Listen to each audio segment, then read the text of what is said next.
Number 12 in literary criticism. I am Fawzi Slisley, and today I will be talking to you about post-structuralism and deconstruction.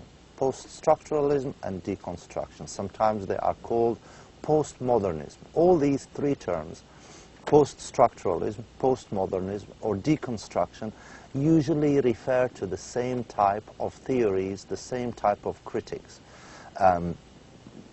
For example, the French philosopher Jacques Derrida sometimes is called a post-structuralist, sometimes he's called a postmodernist, sometimes he's called a deconstruction critic. So today I will give you a brief introduction about the main ideas that they worked on, about the main assumptions that they have, and about the main principles that organize their work. Definition first. Post-structuralism is a broad historical description. It's not a precise scientific definition. It's a broad label. It's a broad historical description of intellectual developments in continental philosophy and critical theory. So it's development in continental philosophy in Europe and in critical theory. Post-structuralism is an outcome of 20th century French philosophy. It's mostly French philosophy of the 20th century that contributed to the emergence of post-structuralism. The prefix post means practically that post-structuralism is critical of structuralism. It is, in a way, a rebellion against structuralism. Why is that? Because structuralism tried to deal with meaning as complex structures that are culturally independent. As we've seen with Greimas and Gérard Genette, structuralism simply tries to extract the deep structure of a work. And they think that these deep structures are culturally and historically independent from culture and history. That language can function independent of history and culture. Well, post-structuralism disagrees with that, and they see culture and history as an integral part to meaning. We don't make meaning, we don't signify independent of culture and history. We signify and make meaning in the middle of the hustle and bustle of culture and society. So, in that sense, post-structuralism was a rebellion against structuralism. It was a critical and comprehensive response to the basic assumptions of structuralism. Post-structuralism studies the underlying structures inherent in cultural products, such as texts, but they also study all cultural products, whether they're images, advertisements, discourse of any sort, politics, covers of magazines, anything. For example, take a study, for example, of advertisements that a company makes. Every now and then, a company X, would publish leaflets with a photo of their staff, right? Their workers, their staff. And there is a 20 or 25 of them. They all look clean, nicely dressed, with nice smiles. They all look professional. And post-structuralism would study a picture like that, not looking for what's in it, but rather looking for what's not in it, what's missing from it, right? For example, why aren't there any black people? If the company is American, for example, why aren't there any black people of the picture? How many women are in the picture? What's missing, right? So they study texts, mostly looking for what's not said, what's mute, what's there but it's not said, what's implied but not said, right? They try to make the gaps in the text speak, right? So Post-structuralism, in that sense, studies the underlying structures inherent in cultural products. It uses analytical concepts from linguistics, from psychology, from anthropology, from psychoanalysis, from history, from sociology, from anything, any field, whatever is useful to make the text speak, then they will use it. To understand a text, post-structuralism studies first the text itself, and second, the systems of knowledge which interacted and came into play to produce the text, right? Because a text is a product of cultural and historical forces that come into play in the person of the writer or the author and produce the text for us.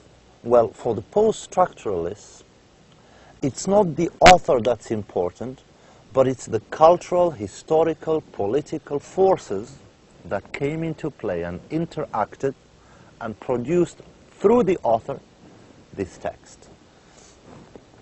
By reconstructing those forces, the post-structuralism tries to put the text in its institutional framework. What's the institutions that helped produce this text?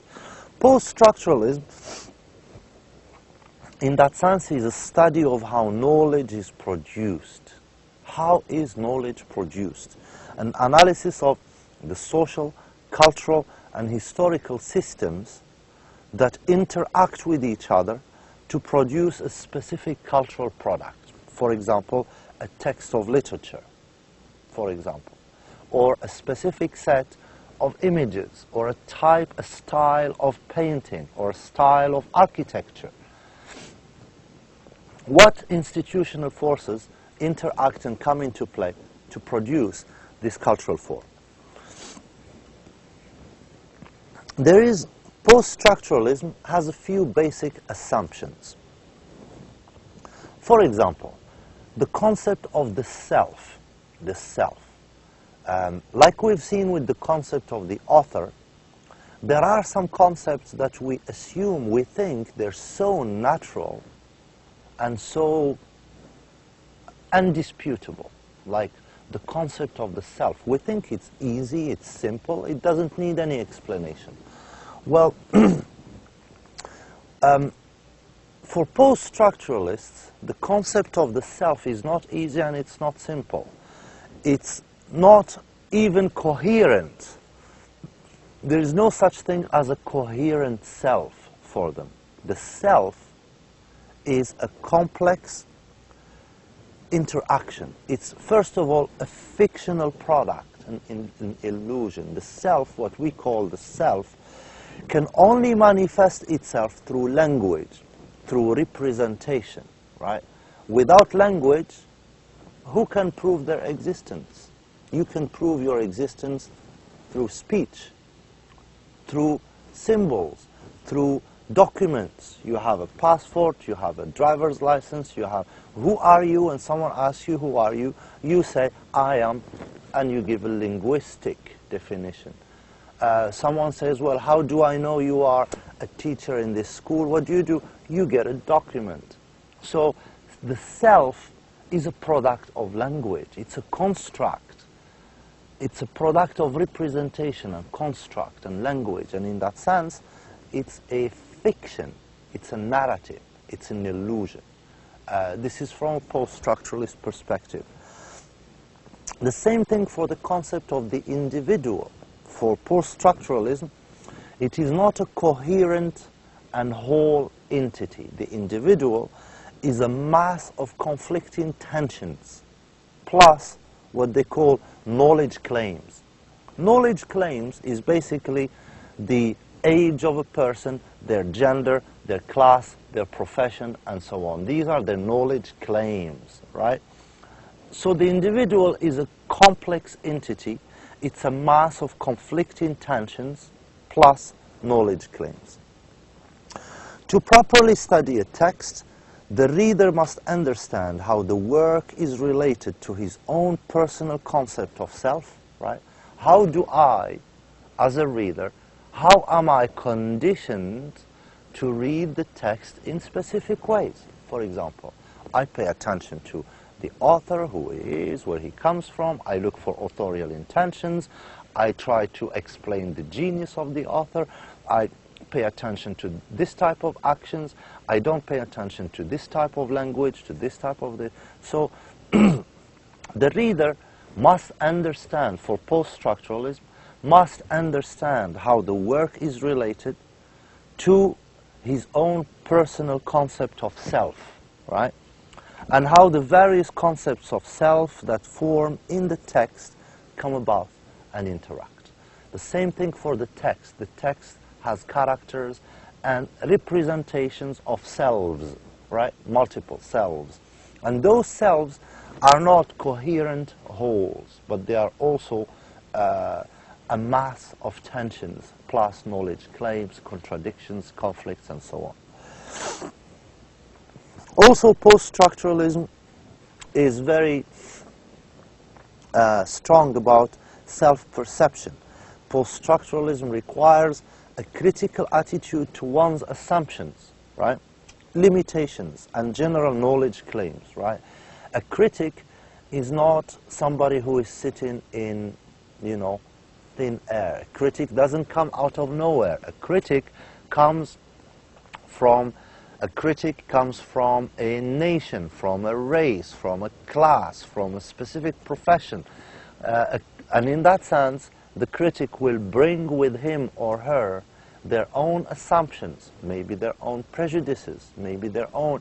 And a good critic for post-structuralism should be aware of those elements and take them into consideration while studying or analyzing texts. Also, post-structuralism doesn't have much time for authorial intentions, like the formalists and the structuralists in this sense.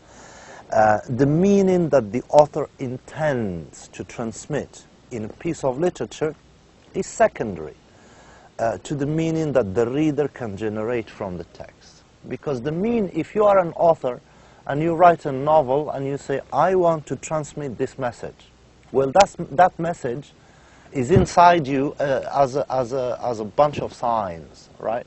And you can only translate them through words. And those words need to be understood by the reader through synonyms and words. And you end up in a complex system of signification where, in the end, the intentions can be completely lost. So the authorial intentions are secondary to the meaning that the reader can extract from the text. The reader is more important than the author. Post-structuralism also rejects the idea of a literary text having one purpose. A literary text doesn't have one purpose, or one meaning, or one singular existence. Think, for example, of Shakespeare writing Hamlet. Whatever he intended, whatever message he intended to transmit through Hamlet, today it's completely lost. Today we make our own messages and meanings and understand our own meanings from Hamlet that are far, far away, most likely, from anything that Shakespeare himself wanted to convey through the play. To utilize a variety of perspectives to create a multifaceted or conflicting interpretation of a text. This is what post-structuralism tries to do. They try to use a variety of perspectives to create a multifaceted or even a conflicting interpretation of a text. Post-structuralism they like multiplicity of readings, multiple readings, even if they are contradictory to each other. To analyze how the meanings of a text shift in relation to certain variables, usually the identity of the reader. Post-structuralism also is interested in destabilizing meaning. They say that the biggest lesson they want to transmit is that meaning is unstable. So unstable that some philosophers say that it's a miracle that communication happens between people when people speak. There is so many things that prevent that linguistic message from going through, that it's a miracle that we understand each other at all. So post-structuralism displaces the writer and author and make the reader the primary subject of inquiry. They call such displacement, they displace the author and writer and put the reader in the center.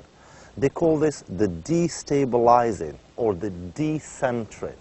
The author and writer was in the center, they decenter the author. They also disregard essentialist readings of the content that look for superficial readings or storylines. You know, the traditional interpretations of a text that come and tell you, well, look, this story is about A, B, C, D. Well, that's the most superficial reading. So post-structuralism disregards that and goes to try to dig out more structures of signification within the text. Post-structuralism also investigates other sources for meaning like, for example, the readers, cultural norms, other literatures, and so on. They look for meanings in places that people did not look for meaning in the past before. Such alternative sources, they don't promise consistency, they're not consistent, but they might provide valuable clues and shed lights on unusual corners of the text. Post-structuralism and deconstruction also reject that there is a consistent structure to texts, because the structures of the texts can also change with time. I'll give you an example. If two people are sitting, say, in the Stone Age, 2 million years ago, they're sitting in a cave and they write a symbol on the wall. So when they come, it's winter and they're going to travel. When they come back next year, they want to recognize this cave, that it's, you know, they were here last year. So they leave a symbol on the wall and they go. Now fast forward 2 million years later, until today.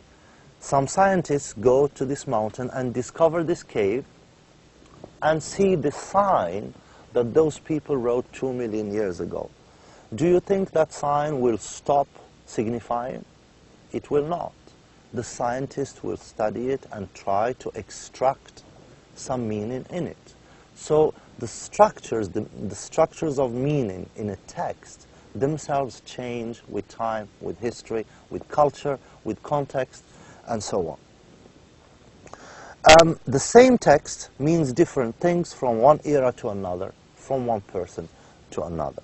The only way to properly understand these meanings, deconstruct the assumptions and knowledge systems which produce the illusion of singular meaning.